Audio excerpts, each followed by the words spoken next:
Everyone, welcome again.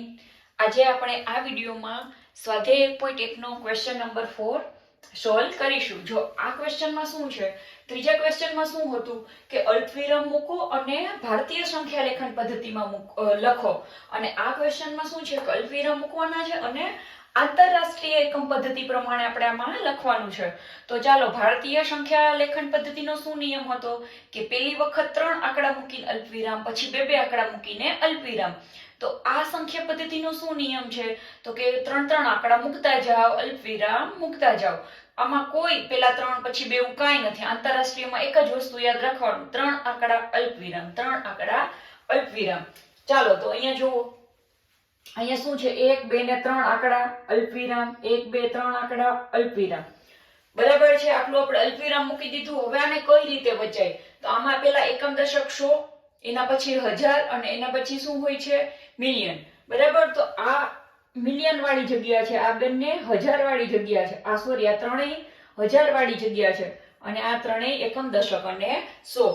તો બરાબર છે, તો આ છે આ કેવી રીતે વચાશે જુઓ, 78,921,000 અને 92. તો ચાલો આપણે લખીએ અહીંયા 78,921,000 અને 92, અને સીધા આવી ગયા 92, કેમ કે અહીંયા 100 ની જગ્યાએ કઈ છે નહીં. હવે કયું આવ્યું? ચાલો, હવે આમાં પાછો સેમ નિયમ, 3 આંકડા છોડતા જાઓ, અલ્પવિરામ મૂકતા જાઓ, 3 આંકડા છોડતા જાઓ, અલ્પવિરામ મૂકતા જાઓ. તો ચાલો, હવે જોઈને સીધું તમારા મગજમાં આવશે આ એકમ દશક 100, આ 3 વાળા ખાના અને આ મિલિયન વાળું ખાનું. તો ચાલો, અહીંયા શું થશે? જવાબ શું થશે? 7 મિલિયન.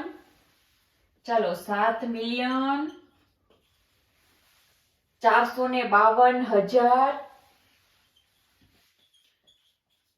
452,000 અને શું છે 283.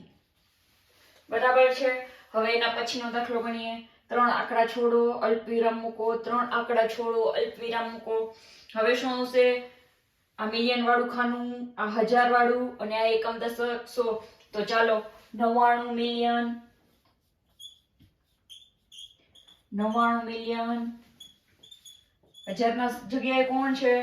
985, 985,000 અને 102. બરાબર છે.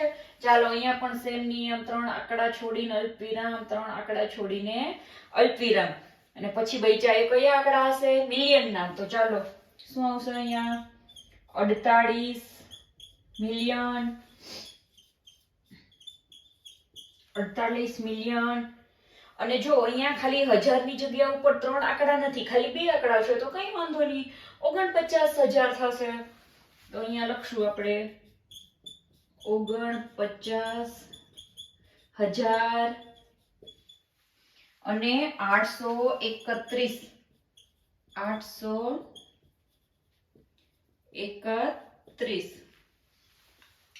તો છે ને એકદમ ઈઝી. ઓકે, આઈ હોપ તમને આ વિડીયો યુઝફુલ થયો હશે, અને જો આ વિડીયો યુઝફુલ થયો હોય તો આપણે સ્વાધ્યાય 1.2 હવે નેક્સ્ટ વિડીયોમાં સમજીશું. Thank you.